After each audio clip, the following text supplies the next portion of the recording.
प्रभु यीशु के सामर्थ्य नाम में आप सबको जय मसीह की। Praise the Lord. आइए आज के मनन के लिए हम प्रभु के पवित्र वचन को निकालें। मेरे साथ भजन संहिता निकालिएगा, उसके 127 अध्याय और उसका वचन 2। यहाँ इस प्रकार से प्रभु के वचन में लिखा है, तुम जो सवेरे उठते और देर करके विश्राम करते और दुख भरी रोटी खाते हो, यह सब तुम्हारे लिए व्यर्थ ही है, क्योंकि वह अपने प्रियों को यूं ही नींद प्रदान करता है। Praise the Lord, hallelujah. परमेश्वर के लोगों, प्रभु का वचन कितना अद्भुत है ना। परमेश्वर के वचन में लिखा है, तुम सवेरे उठते हो, बहुत परिश्रम करते हो, दुख पाकर तकलीफ झेल कर रोटी खाते हो। आप जरा सोचिए ना, चाहे आप ऑफिस में काम करें, एक बहुत हाई प्रोफाइल जॉब आपके पास है, या फिर एक साधारण काम करने वाला, या हो सकता है किसी के घर में आप झाड़ू पोछा करते हैं, कोई भी इस तरह का काम हो। ये काम, परिश्रम, कहते हैं ना खून पसीने की कमाई, ये सारा परिश्रम केवल इस जीवन को चलाने के लिए, पेट को चलाने के लिए, घर परिवार को चलाने के लिए। पर परमेश्वर का वचन कहता है, इन सारी चीज़ों के बाद एक बहुत सुंदर लिखा है कि परमेश्वर यहोवा अपने भक्तों को, अपने लोगों को यूं ही नींद प्रदान करता है। नींद का अर्थ केवल सोना नहीं, पर वो सच्ची शांति, वो सच्चा विश्राम।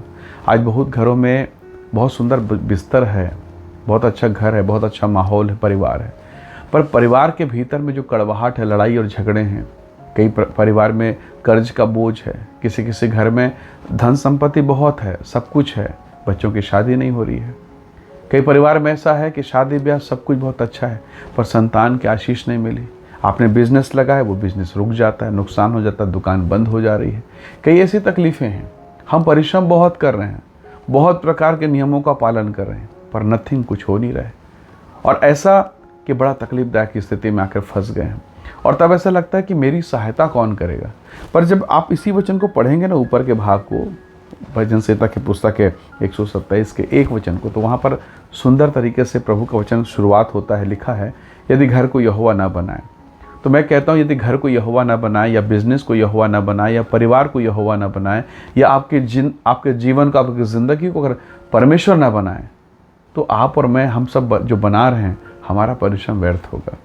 परमेश्वर के लोगों, याद रखिएगा, जिस जीवन को बनाने के लिए मैं और आप प्रयास कर रहे हैं ना, उसके एक बार ये कहने से उजियाला हो गया। उसने कहा और वो होता चला गया।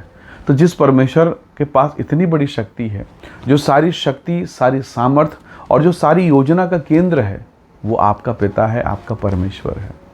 बहुत बार ना हम परमेश्वर को बहुत कम आंकते हैं, हमें लगता है कि प्रभु कुछ नहीं। परमेश्वर के वचन में लिखा है, परख कर देखो यहोवा कैसा भला है। हमने परखा ही नहीं परमेश्वर को कि वो क्या कर सकता है। उसने कहा, मुझे यहोवा से कौन सा काम कठिन है।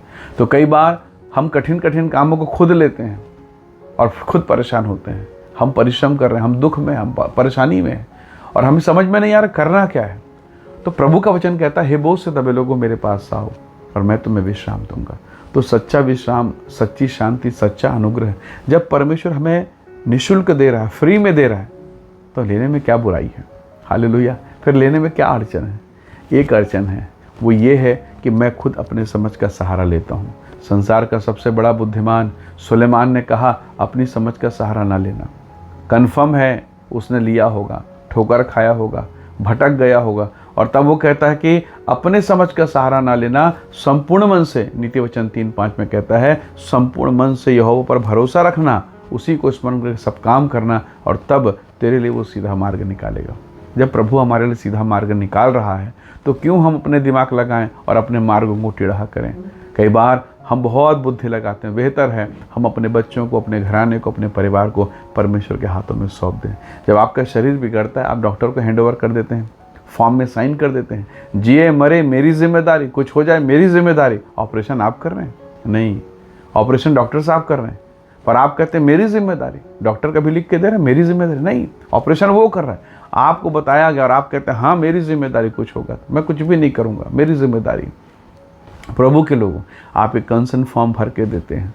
तो जब जीवन में, शरीर में बीमारी गड़बड़ी है, आपने डॉक्टर को हैंडओवर कर दिया, जो आप ही के समान एक मनुष्य है। हाँ, यद्यपि वो चिकित्सा विज्ञान को जानता है, तो जो सब कुछ को जानता है, उस महान परमेश्वर को जो सब कुछ जानता है, क्यों ना अपना जीवन सौंपें, ताकि वो हमारे जीवन में बेहतरीन काम करें। उसने कहा है, जो कोई मेरे पीछे आएगा अंधियारे में कभी ना भटकेगा। हम भटक रहे हैं क्योंकि हम पीछे नहीं चल रहे हैं। हम इसलिए रो रहे हैं क्योंकि हमने आंसू पोंछने वाले परमेश्वर को जानकर भी ठीक से नहीं जाना है। आइए हम सब अपने जीवन को परमेश्वर के हाथों में सौंपें और कहें, खुदावन सहायता कर, अनुग्रह कर। और निसंदेह परमेश्वर हमारी सहायता करेगा। उस उड़ाव पुत्र की कहानी को देखिए, पिताजी तो अभी भी घर के बाहर बैठा हुआ है, इंतज़ार कर रहा मेरा बेटा कब लौटेगा। तो कई बार मैं और आप भाग जाते हैं, भटक जाते हैं, और जब लौट कर आते हैं ना तो वो बहुत प्रेम करता है, वो चुम्बन लेता है, वो अपने कपड़े उतार कर हमें पहनाता है और हमारी सहायता करता है। हालेलुया। आइए उस खुदा के पास दौड़ें, उस परमेश्वर के पास दौड़ें, ताकि वो हमें विश्राम और शांति प्रदान करें। आइए हम प्रार्थना करें। सर्वशक्तिमान परमेश्वर पिताजी, हम आपके समीप में आते हैं। हमारे परिश्रम, हमारे काम बन नहीं रहे प्रभु जी, पर और बिगड़ते चले जा रहे हैं। पर इस समय हम अपने जीवन को तेरे हाथों में सौंपते हैं, और मैं हर एक भाई बहनों का, उनके जीवन, उनके घर, उनके परिवार को आपके हाथों में सौंपते हैं प्रभु जी, कि आप उनमें से प्रत्येक को ब्लेस करें, आशीष दें, और उनके जीवन को अपनी अद्भुत भलाई से भरपूर कीजिए। सारी महिमा आपको देते हैं, यीशु के सामर्थ्य नाम से मांगते हैं, आमीन आमीन। प्रभु आप सबको आशीष दे, परमेश्वर का अनुग्रह आप सबके साथ हो। Praise the Lord. जय मसीह।